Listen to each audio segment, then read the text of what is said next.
Right, good. Now we are recording. I'll just repeat my brief introduction of Eileen because this is going to be recorded and available later on YouTube. So hi everyone, and welcome to this week's Careering Ahead.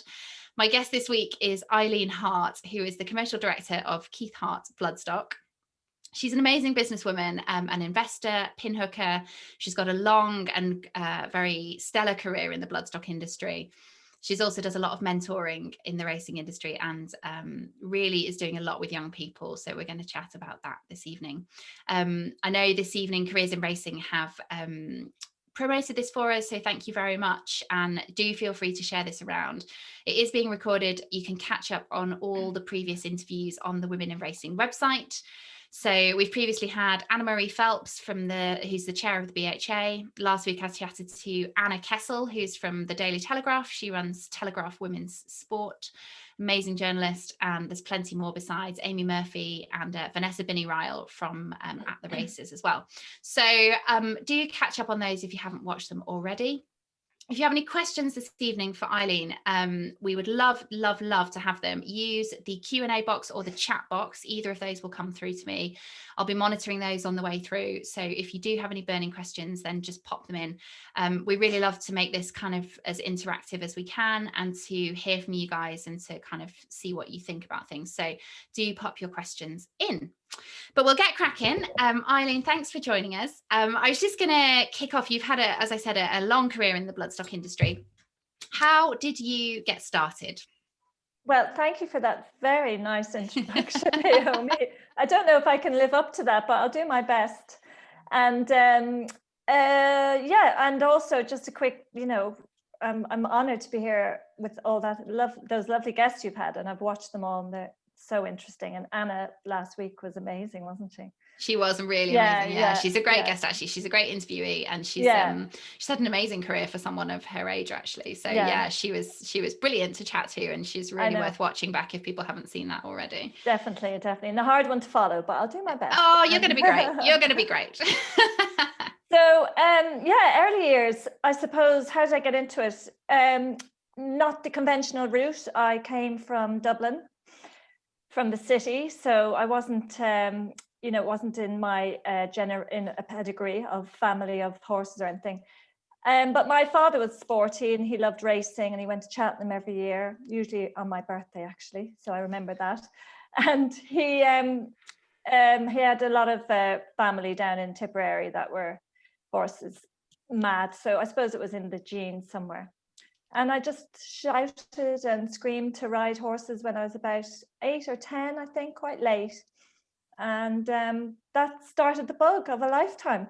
Definitely. Yeah. I mean, and actually it's really refreshing to hear that you and I know each other quite well. We should probably just tell everyone that, but from someone who's from Dublin, and it's actually unusual in bloodstock, there's a lot of people that come from family backgrounds and kind of, that being on the inside from an early age. And so did you started off at Moygla when you left? Was that something you knew you wanted to go into the stud side, or were you just keen to do something to do with horses, or how did you kick off with that? Well, actually, that wouldn't have been my starting point. Okay. My starting point was I was in sport horses, and I knew I wanted to get into racing. Just because I watched racing and I went racing with my dad, and I knew how to bet on a horse and things like that. So, and I wrote to an agent in Ireland at the time. I was in my early 20s, called Bert Kerr, and I actually stalked him and wrote until he gave me a job. And I know you have his daughter coming on next week. So I've known Anna for many years. So he did give me a job, and I was 3 years with Bert. And as you can imagine, an agency like that in those days covered everything. It was really global. We bought for all sorts of clients all over the world, Australia, Japan. So it was a great introduction for me. I saw lots of areas of the industry just under that one roof. Mm-hmm. And it was from there then I actually got a job working at Weatherby's Ireland. Mm-hmm. At the time, I went to Moygla. Yeah, you're right. Yeah, you're right. I'm wrong. You know my CV better. I did stalk your LinkedIn profile earlier, Eileen. Bert Kerr wasn't making an appearance. No, Bert Kerr is he not on that? Oh, should be, because he was. Credit where credit's due, Eileen. Yeah, definitely. Yeah, he should be. So I went to Moyglare then. I really was interested in the breeding side and the pedigrees. Yeah.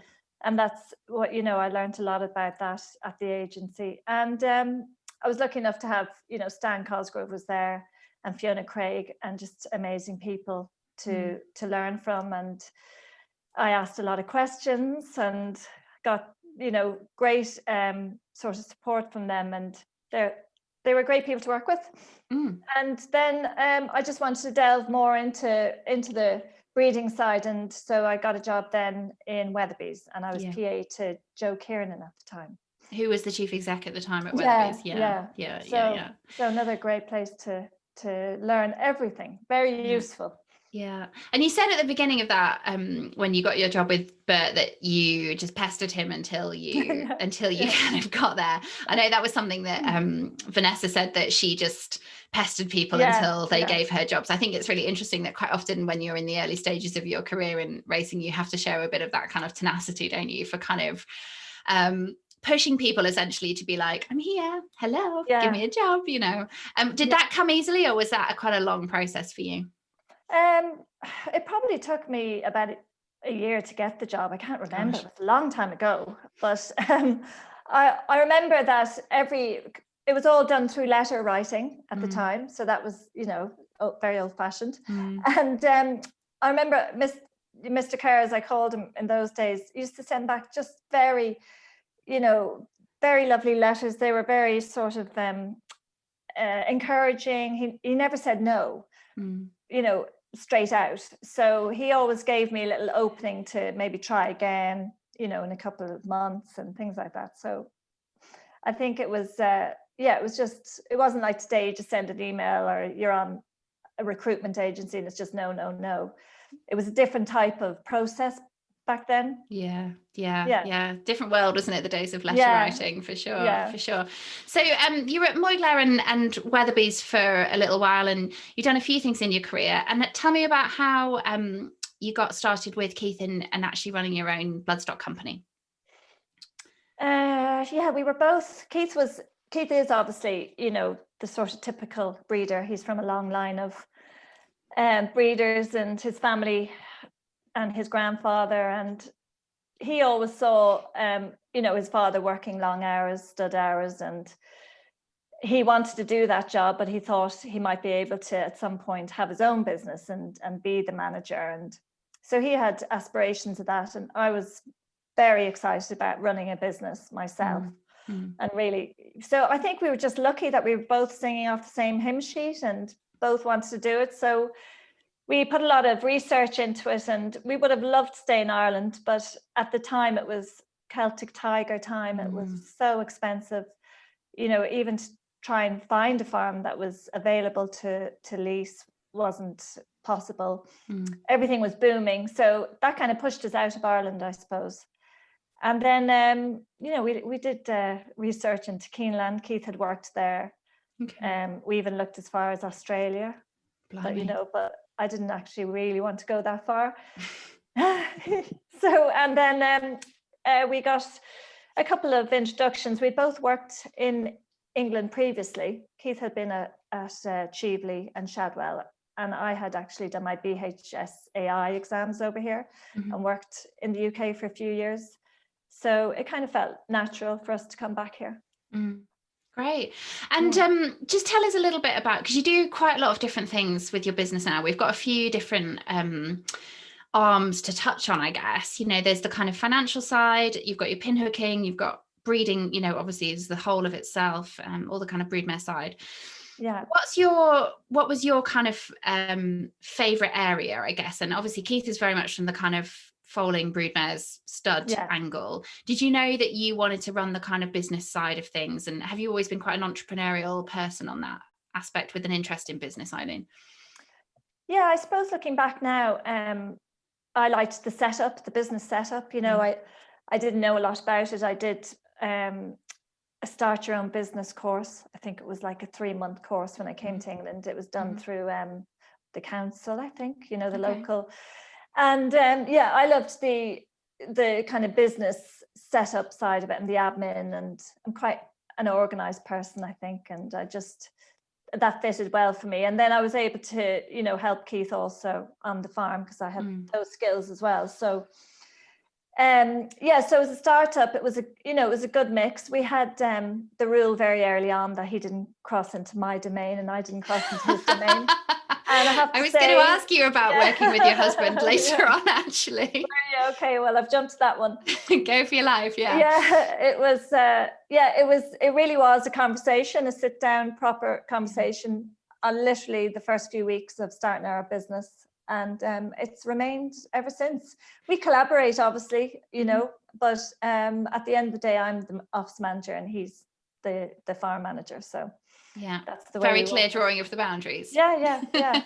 which is great because it keeps everyone happy and well, it's so important as well, I think, to set your stall out at the beginning with that kind of thing, isn't it? Like if you have the conversation, you've got clarity. It's the same in any kind of managing a business, isn't it? Like you need that kind of clarity of what your expectations are, what you expect of each other, and then you both know where you stand and off you go. And I guess being a husband and wife is just the same as being anything else, isn't it? Yeah. So, I know. And how do you are you able to kind of leave work at the door, like with your family life and stuff? Because Eileen, for everyone who's watching, has got twins, and you've got kind of healthy family life as well. And how do you kind of balance motherhood, work, living at the farm? Do you manage to make any kind of separation, or is it kind of work home is just all in one these days? I suppose I'd have to say that I feel very lucky that my work is my vocation. So I don't really look on it as a 9-to-5 job, and I don't think you can. It wouldn't be possible. And I think so. To try and answer the question, it all sort of blends into one. Yeah. But I do really, especially lockdown has really taught me how to shut down and put an out of office sign up and not do any work. And the children, they're 8 now, so they're a lot easier to manage, and they can be told to go and do something while you have to do your work. So there is that aspect to it. But when they were younger, it was a little bit harder because obviously we've no family here. We're on our own in England, so we were relying on support from kind of friends and stuff. So that was a bit more tricky. But it's there. You have to really work at stepping away from it. It's hard, and it has to be a conscious effort made by me. Kieth finds it even more difficult. He famously said during lockdown that this is normal life for him, and he just didn't know it had a name. So it's a conscious effort, and I try and do that as often as I can. And for myself as well, I try and give myself, a half day a week where I do something for myself and try and step away from work. So important to make that time for yourself as well, though, isn't it? And I think particularly people working from home, lots of people on this call will be working from home during lockdown. It's so hard. Well, no matter what you do, I think, to shut the laptop and step away, isn't it? And actually, particularly when you're working in your study or your living room or your kitchen or whatever, making that distinction and giving yourself that time off is just really important, isn't it? So how did you, when you started the business, what was your kind of starting point? Did you buy a few mares, or you leased, because you were at Woburn previously? Eileen and Kieth are now in their own place in Essex, but you previously were in Woburn in Hertfordshire. How did you begin? Like what was the sort of setup for your company when you began? Okay, so initially when we came over, we were in a yard in Oxfordshire. And we were there for 8 years, actually. And it was always we always kept to the script that we were a breeding and consigning business. So basically we would take mares in for people, fold them down, and sell them for them as foals or sell them as yearlings. So that was sort of the bread and butter and the everyday keep. And that has not changed. And we've never expanded that to anything else because that's what we know. And, we think we do that good. So that's what we keep to. You do it very well. The second part of the business is the trading part. So that is the pin hooking, as you mentioned, which is buying foals and selling them 10 months later at the yearling sale. And that was very successful for us. And actually pin hooking got us to England initially to set up our business. Okay. We pinhooked a foal together in Ireland who didn't sell at the sales, put him into training, and he won a bumper as a 2-year-old, and we sold him to JP McManus. So that did you know? Yeah, And did he become anyone that we might have heard of? No, unfortunately not. Oh, shame. Unfortunately not. It was a shame. But he didn't become the big star we hoped. But he got us to England, and we set up a business. So that pinhooking has been good to us all through. And and the other area of the trading is buying mares and trying to get more into that side. You know, in an ideal world, we would like to have most of our horses here to be in ownership with 50-50, or that is kind of our aim, and it always has been, and we're getting there. We've got more mares now. We've got 3, and we've got a filly in training, and so we're leaning, that's the way we're going. But buying a farm in the middle of all that has slowed down the buying of mares a bit. Yeah. And how many foals would you pinhook normally on an annual basis, Eileen, these days? Well, the pinhooking, so the last 2 years we haven't pinhooked because we've only pinhooked 2 or 3 because we've been saving our pennies. And but before that we would have pinhooked anything up to 10 a year, I suppose. Okay. Would have been quite a big number for us. And we, we're hoping to start getting back into that kind of numbers again, hopefully next year. Cool. And tell me, and then the other side of the business is your investments. So I think this will be quite new to a lot of people. There's a lot of people in racing who understand about bloodstock and pinhooking and foaling mares and the rest of it. Yeah. But the investment side of it is something that you've had a real interest in, and I know you've taken some further qualifications associated with that. So for everyone on the call, there's something called the Enterprise Investment Scheme, which is to do with finances. It's a bit grey to me. Eileen, can you give us a layman's rundown on how that works and what the application is with that in terms of finance and bloodstock, and how those two things marry together through that scheme? Because I think a lot of people would be really interested in that. Well, the EIS, the shortened Enterprise Investment Scheme, came across my radar about 10 years ago through my accountant. And I think he had invested, or someone he knew invested in a similar scheme with solar panels. Okay. And we had a chat about it, and I thought, well, solar panel horse, what's the difference really? Tomato, tomato. And we had a chat about it to see if we thought a horse could suit this product that they were offering. And then I decided it'd be good for me to go out networking into sort of those financial circles. So once we got a scheme approved with HMRC, I started networking, and I very quickly realized that I had no idea what these people in these networks were talking about. I thought a portfolio was something you bought in WH Smith. I thought a platform was where you got a train. I hadn't a clue. So I thought I should really educate myself. And that's when I did the course with the Chartered Institute of Securities and Investments. That's a mouthful in itself. It is, yeah. And that gave me the confidence then to be able to go out and speak to people and know what I was talking about, know a little bit more.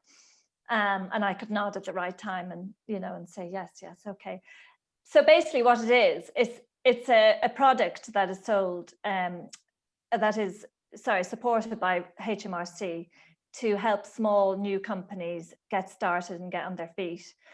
And we were able to put horses in as just a stock item, basically. So I know it's got 4 legs and it's furry, but if you just thought of it as a product.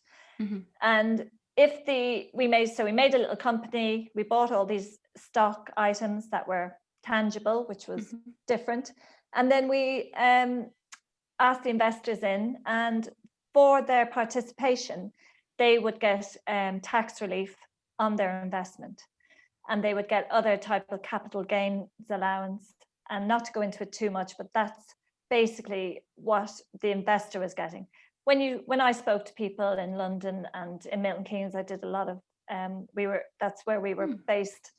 I did a lot of networking. You just say EIS to someone and their eyes light up, because investors love these schemes. They are changing their criteria on them. I'm not sure what the market's going to look like for these schemes next year, because obviously HMRC have had a lot of other things to deal with. But I'm hoping they'll keep them going, because they're a really important part of keeping the SMEs, the small companies, going.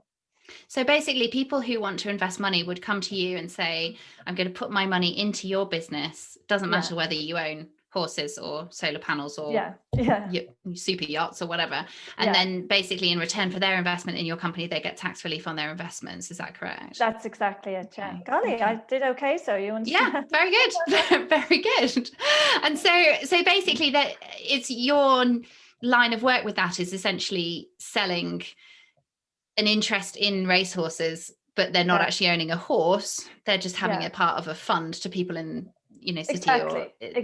It's just part of a fund. And then the thing they like about it is it's a very quick turnover. So within 10 months how your what your return is and how your investment did, very quickly in terms of funds. And then they only have to stay in for 3 years so they can get out. They know there's an exit, so it's really it's very it's an investment that a lot of people like. And the great thing that I loved about it and still love about it is it encourages people into a sport, an industry that they don't know. So that was a huge thing for me when I was meeting these people. I'd say, initially I was saying, oh yeah, well we're setting up an EIS fund with horses, and they go, oh, no, what are you talking about? And then by the end of it, they were excited, and they thought, oh wow, we can go and see our stocks and shares. They're alive, and they're woolly, and they're standing in a field looking at you. Yeah. So it was great. I mean, just for me, from a personal point of view, learning more about that side of the financial world was really interesting. Just from even your own sort of savings plans and pension schemes, and it was fascinating. So I think, and then meeting all these people and trying to introduce them into our industry, I loved that part. I just thought that was so exciting, and that's where we started doing the Royal Ascot preview night. That was all through in collaboration with an investment company in London. And one question I had was, obviously any time that you invest in stocks and shares in general, anything to do with the stock market, there is an element of risk associated with the value of your investment falling. But obviously when you've got horses that you're pinhooking, you've got a live animal involved in this transaction. Obviously you can never guarantee someone's investment, but how do you try and create a fairly stable level of return in that kind of investment? Because obviously if you have an extremely good year at the sales, somebody might get a huge return one year, but the following year, like let's say this year, I know actually the sales ended up being good, but we might have been in quite a pickle, So how do you kind of account for that with a live animal in the way that you wouldn't have to with, let's say, a solar panel, for example? Well, it's a really good question, Naomi, and I would say that numbers is one of the areas that helps you, lower the risk. The more foals you buy, it's quite handy to have a crystal ball at your disposal to see what. Because I think everyone would really like one.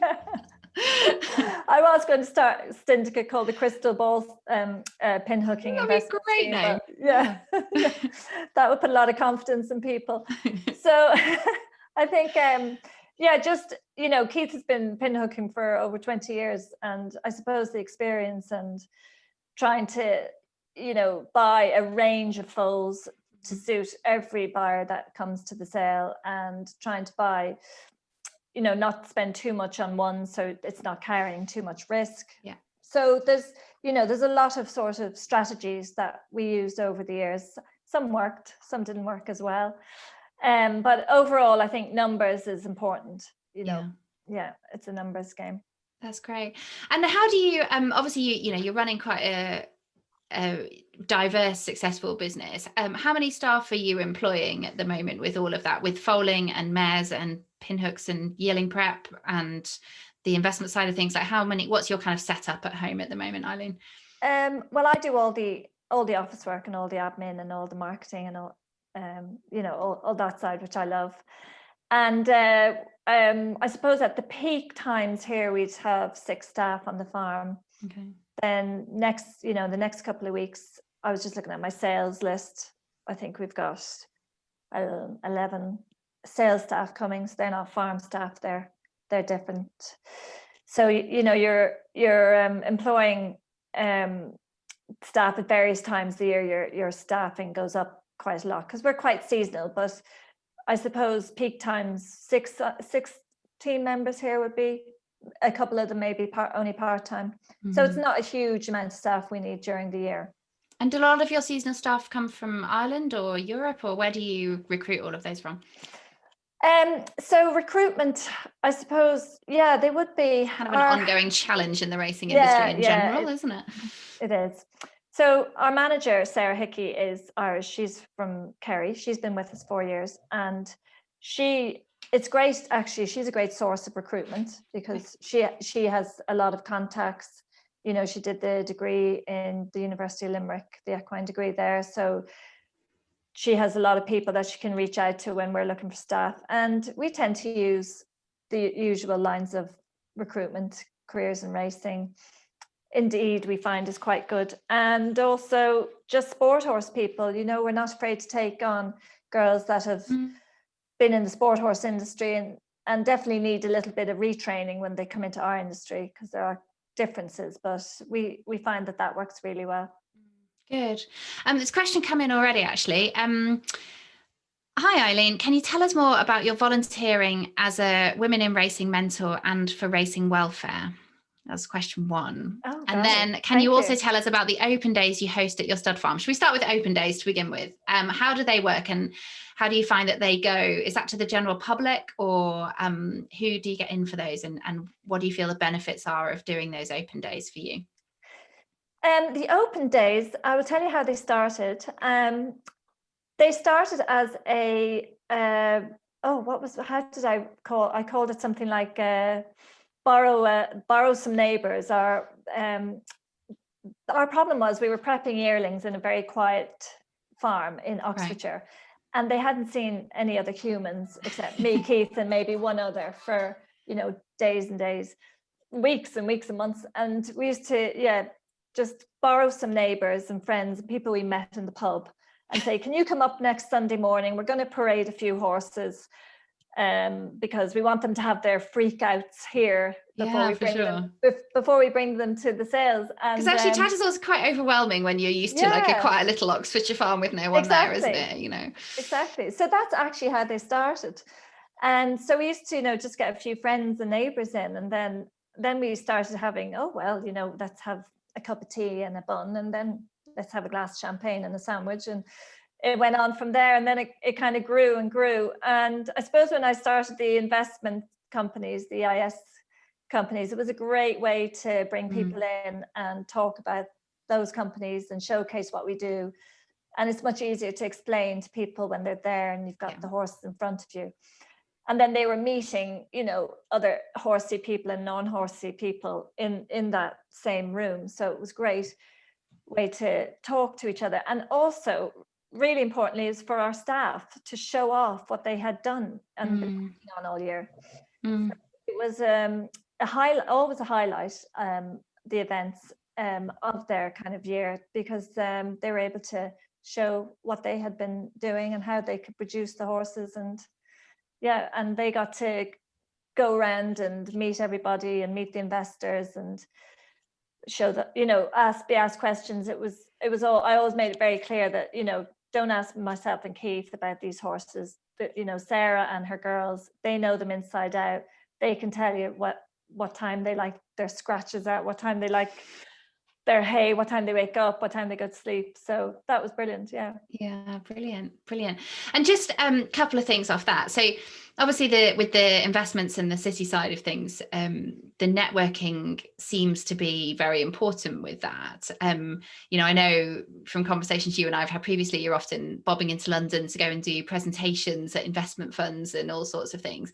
How did you kind of develop your network in the city, and how did you kind of crack into that world? Because I'd imagine that as an outsider, you know, you're not from a financial background. In fact, you're from quite a different industry. How did you kind of break into that and get going with all of that side of things? Well, probably I probably showed my card in my 20s when I used to stalk Mr. Kerr, God love him.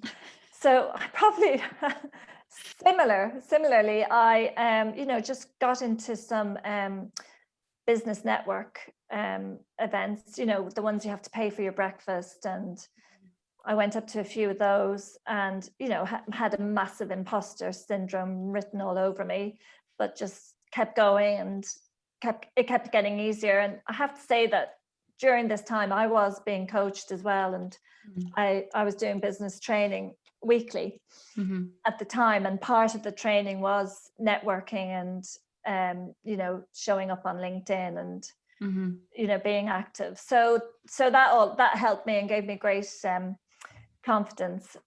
We did public speaking in the training and various things like that. You're probably, some of you are saying the public training speaking didn't work very well. Oh my gosh, it totally did. So we so just been brave, you know, sticking your head up above the parapet, as they say, and being brave and taking, like, literally going to the bathroom before you went into some of these groups and saying, what am I doing here? Taking big deep breaths and going straight in. And you know, sometimes when I met like financial advisors, and they, you know, I'd say, oh, I'm in racing, and they used to give me terrible name badges like Eileen Harte Stud, and forget to put, you know, the rest of it on. And that would, you know, but that would kind of start conversations and start a bit of a laugh. But you know, those awful name badges you get. Oh, terrible. Mine are always awful as well. I know. And then I had, like, you know, I think I had one called Bloodstock instead of Bloodstock, you know, and just, but that would be a conversation starter. Someone would look at your chest and, you know, and start laughing and say, what do you do? Yeah. So yeah, it was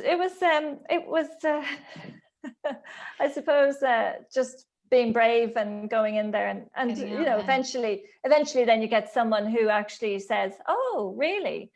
And you think, oh, thank God, you know, this isn't all in vain. But yeah, for sure. I think it's really important to acknowledge, though, isn't it, that actually networking is really hard when you start off at it. And I used to find going to networking events quite difficult, and now I just march up to the nearest person and say hello. And actually, but it takes time to build the confidence to do that. And I think networking does require practice, like you say, and actually practicing what your little introductory spiel is, or talking about who you are and what you do. Actually, it's kind of takes a bit of practice to get that down pat. Yeah, your elevator pitch, they say, don't they? Absolutely, get your 30 seconds. I mean, it's never ever got any easier for me, even though people think I'm quite chatty, and that it's never got easier for me to walk into a room full of financial people and talk to them. But it's the results when you know, when you come away and you have someone's name and they actually, you know, you've had a conversation, and that's how you measure it. You know, every time you come away, you've had more. Oh, I've had 2 conversations today. That was great. So and I can't say I enjoyed it, but I enjoyed the results. And that's led to your involvement with City Saddles. Do you want to just tell us a little bit about that as well? Yeah, City Saddles, again, someone I met networking. They're a group of professional people in London, and I was telling you earlier, they're just amazing people. They all have horses as a hobby, so they go off and ride their black and white cobs at the weekend, or some of them event. It's every range of horse interest. All sport horses. You know, I haven't met any of them yet that have racing as a hobby, but we're slowly trying to change that. And I'm on the committee, and we obviously had a blank year because our whole ethos is just visiting lovely horsey places and horsey people all year round. We've had some amazing visits, and anybody can join. It's a great group. They're really, really engaging, really lively group, and you meet some unbelievable, interesting people. I was telling you about one lady who's the, you know, top lawyer for art dealing in Europe, and she has some amazing stories. So it's great group to be involved with. Yeah, definitely. And encourage anyone who lives in London who, you know, is involved with horses, and actually it'd be good to get a few more racing people into that. So if there is anyone, I know City Saddles are always looking for new members, and I've met a few of their people before. Everyone's super friendly and really good fun as well, aren't they? So yeah, brilliant. So and what do you think, you know, for anyone who doesn't know, Eileen also used to sit on the committee for Women in Racing. You've obviously taken a few voluntary roles along the way. What do you think the importance of that kind of development of your volunteer work has been for kind of bringing your career forward in general? And do you have any advice for people about kind of getting involved in committees and that sort of voluntary side of things as a benefit to your career overall? Yeah, I suppose that's interesting you say that, because I suppose initially I wouldn't have seen it as something to expand my career. I would have seen it as giving back to the industry that has been so good to me and to us, you know. I just think, so that's probably where I started. But then I did see, obviously being in the committee was great for me because I work alone. I'm only accountable to myself, and Women in Racing was the first committee I had ever worked on. And it was amazing. I learned so much, you know, to collaborate with people, to listen to other opinions, and realize that, you know, there's great people out there that I just hadn't met them before. It was an eye-opener, and just learning the dynamics of being on a committee was really good for me. So then obviously moving on from that, then there was the opening for a mentor with Women in Racing. And every single, you know, student or employee that has passed through our doors, I have considered myself to be their mentor anyway. So that was just a natural progression into having a label and doing it sort of, I suppose, with the help of Women in Racing was brilliant, you know, to be able to do that. Something that I think I've been doing anyway for about 15 years. And so the mentor side was amazing. And I've had 5 girls through Women in Racing. Wow. And I've got a great surprise for them in January. We're going to have a get together and do a sort of a vision board for next year, and all get back together and have a little bit of fun with that. Amazing. And I try and keep in touch with them and see where they are, and they're all over the world at the moment. There's still one in the UK, and I've got a new girl that I'm starting with this week, so that's great. Yeah, that is amazing. And when you started your business, was it quite a conscious decision to mentor and train your young staff? Because I know that's something that's really important to you and Kieth in your business, is development of people's skills and developing others in their career as well. Was that something that you kind of made a conscious decision to focus on, or did that sort of come naturally over a period of time, or a bit more organically, I guess? Yeah, it did. Yeah, it definitely came organically. Because the girls coming to work for us were 16, 17. Yeah. And you just, you know, immediately felt like you had responsibility over them, and you did have responsibility. And I also think because I was so lucky when I came into the industry that I had great mentors, you know, like I said, Bert Kerr, Joe Kieran and Stan. And, you know, I was very lucky, and I just wanted to pass that on to other people and encourage them to stay in the industry. That was the big thing for me, you know, to try and keep them in the industry. And our very first employee, I think in Oxford, she would have been our first. She came to us when she was 16. You know, she didn't know how to put on a head collar, and she was an amazing girl. We worked with her for 2 years, and she is now in Cheveley running a barn. Wow. So, you know, great stories like that, which just makes me so happy and proud of them. Yeah, definitely. And there'll be lots of other people who manage staff, you know, on this call or watching back. How do you structure that kind of mentoring, Eileen? Do you have a format or a formula, or how do you kind of tailor it for each person, and how did you go about developing your kind of way of mentoring, I guess? Yeah, I suppose it's just making sure that they know early on that they have support from you, and that you're not just, the lady, the boss in the office. So we've never, we've never had that structure. The culture here is that we're all a team. We do meetings. They're all with everybody is involved. It's not a manager's meeting and the staff. And I think that it's probably something that I've slipped in this year anyway, because of the pandemic and moving and lots of things going on. But we're very lucky that Sarah, our manager, who I mentioned earlier, is very much a mentor anyway. Right. That's one thing that we loved when we took her on. She's just a natural mentor. She minds the students that come in. She looks after them like so well, and she's a great support to me, because we both think along the same lines completely. Right. She's very proud, of her students when they do well, and we we get excited when there's breakthroughs, and they've, Sarah will come in and tell me, oh yeah, they showed a bowl out there today and it went really well. And and Kieth gets involved as well. We call them master classes, and he would kind of, I suppose, put the cherry on the cake when they're working out in the farm, and just showing them exactly, taking the rough edges away from some of the things they're doing. So he gets involved as well.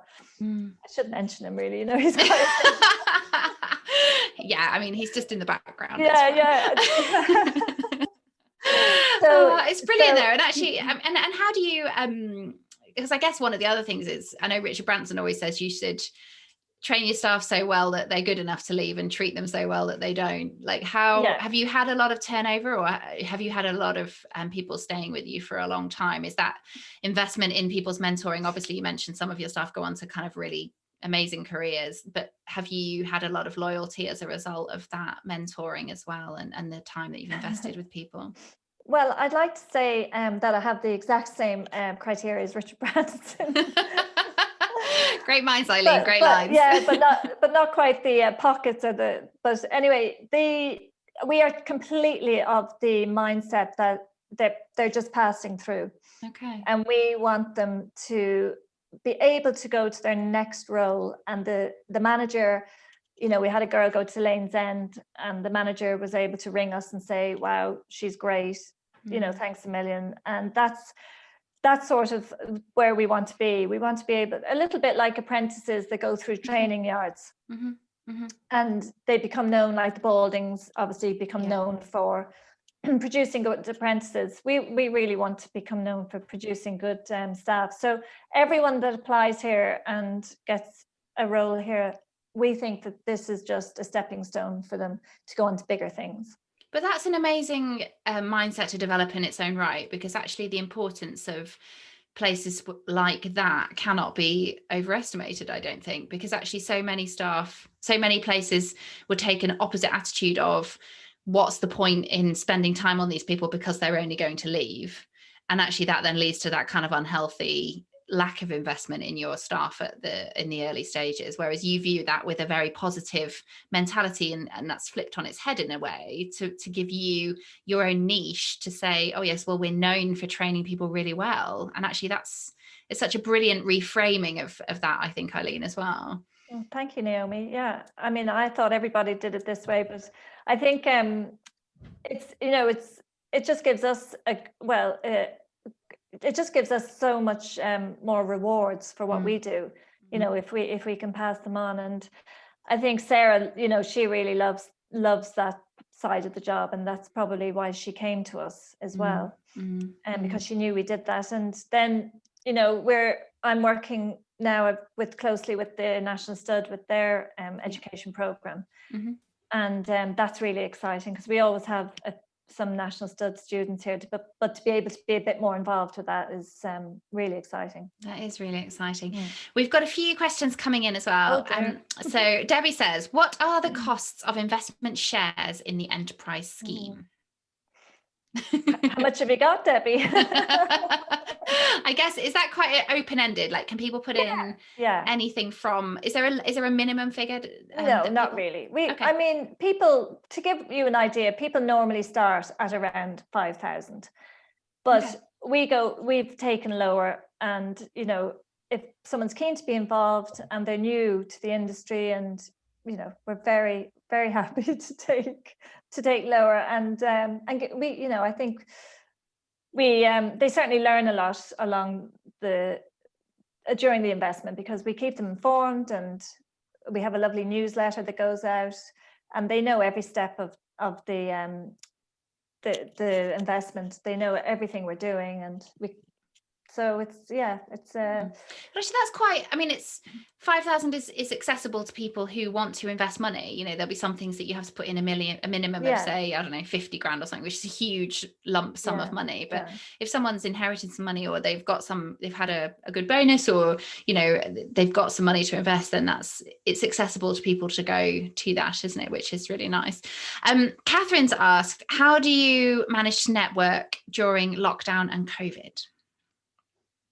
How is that working with the financial side of things at the moment? It's it's not going as well, but there have been webinars, and there have been lots of Zoom calls. I think my networking skills have regressed a bit. Like, I'm not sure how I feel now about walking into a room, because I haven't had to do it for 10 months.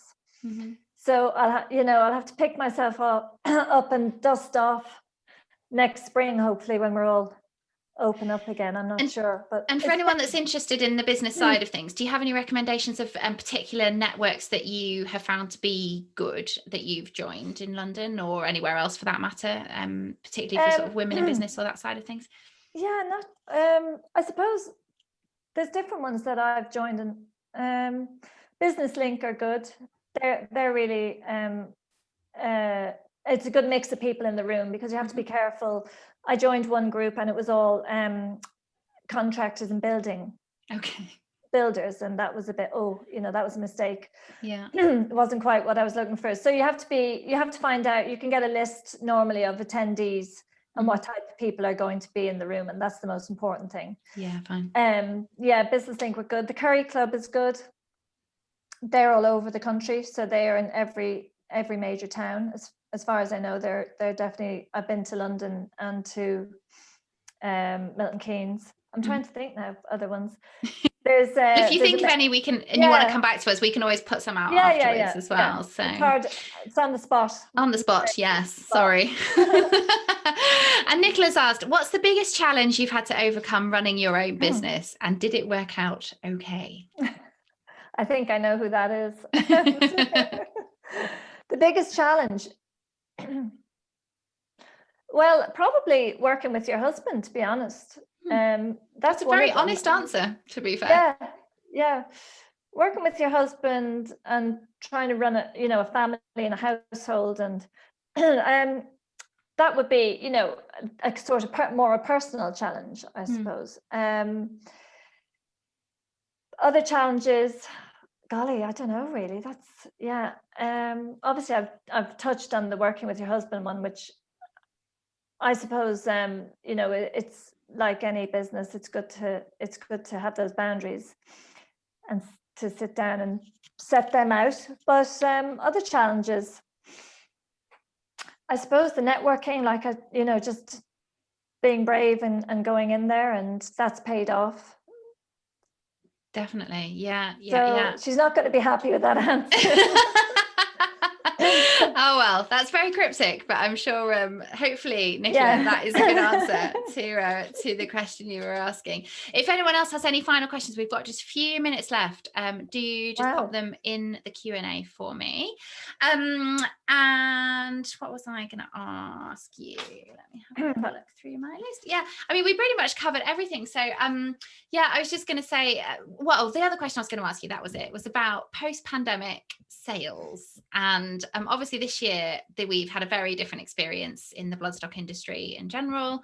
There was a lot more online and over the phone and differences in viewings. Can you just talk us a little bit through how that was and the differences that you encountered during COVID in the foal and, well, we haven't had foal sales yet, but in the yearling sales so far? Yeah, I mean, to be honest with you, we, as I said, we were so grateful that we were able to take our yearlings to the sale, and we have to thank the BHA, TBA, the auction houses, everybody for pulling that together and making that happen.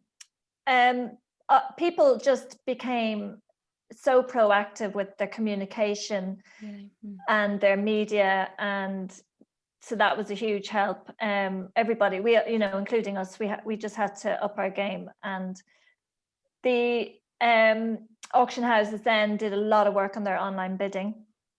So that gave everybody confidence before the sales that the online bidding was going to work. We had all put our photos, our videos, everything was online. So worst case scenario, there was going to be, some trading if people couldn't get to the sale.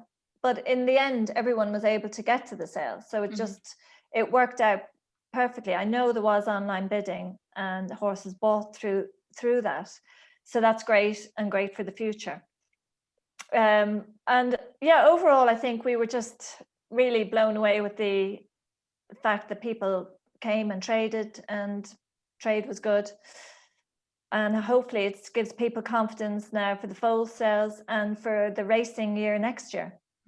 Because the new horses have been bought, obviously. The 2-year-olds are in training. They breeze up guys that needed to buy the yearlings for next year's sales have bought the yearlings. And it gives us a lot of confidence for next year. Good. And do you think that quite a lot of that step into the digital age, which, I think it's not unfair to say that as racing, we're probably not the most technologically forward-thinking industry in the whole wide world. No. Do you think that those changes will stay for good, Eileen? Like the talking about making your videos and all your digital media preparation. Do you imagine that now that's been done and it's been done successfully, that will be here to stay for the future?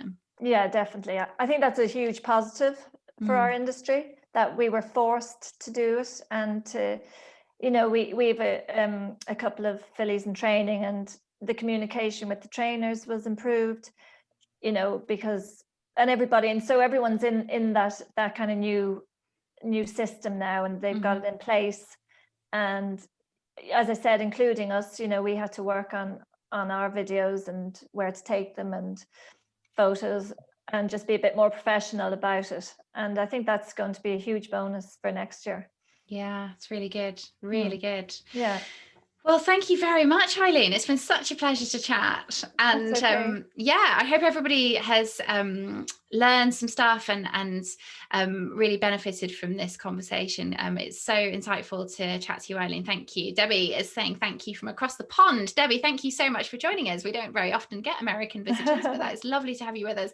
If anyone has any further questions, you can always drop us an email. I am naomi.mella@womeninracing.co.uk.